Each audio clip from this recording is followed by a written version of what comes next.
کراچی سے خیبر تک شدید سردی کی لہر برقرار، مری میں برف کا طوفان، 20 سالہ برفباری کا ریکارڈ ٹوٹ گیا، تیسرے اسپیل میں 12 انچ برف ریکارڈ کی گئی، متعدد راستے بھی بند، ہزاروں سیاح پھنس گئے، بالائی علاقوں میں برفانی طوفان سے نظام زندگی متاثر، قلات اور کوئٹہ میں بھی -12 اور 11 ریکارڈ کیا گیا، خیبر تیرہ اور دیگر علاقوں میں گاڑیاں پھنس گئیں، متعدد افراد محفوظ مقامات پر منتقل کر دیے گئے۔ اپر کوہستان میں لینڈ سلائڈنگ کے باعث شاہراہ قراقرم بند ہے، کراچی میں بارش کے بعد درجہ حرارت سنگل ڈیجٹ میں آ گیا۔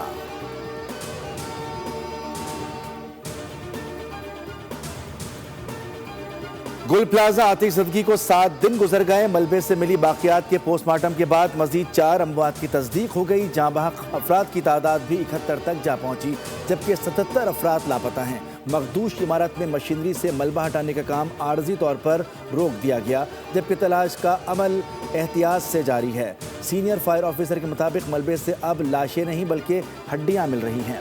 ڈپٹی کمشنر ساؤتھ کا کہنا ہے کہ آپریشن آخری مرحلے میں ہے۔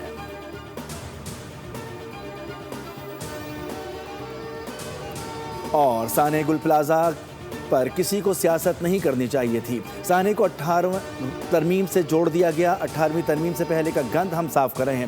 کہنا پڑ رہا ہے کہ چور کی داڑھی میں تنکا، وزیر اعلیٰ سندھ مراد علی شاہ کا اسمبلی میں اظہار خیال، بولے گل پلازہ سانحے نے پورے ملک کو غمگین کر دیا ہے، ایوان کو اعتماد میں لینا چاہتا ہوں، ایسے واقعات دنیا بھر میں ہوتے ہیں، روک تھام کے لیے کچھ کرنا ہوگا، 15 افراد لاپتہ ہیں، 52 افراد کا DNA پروسیس چل رہا ہے۔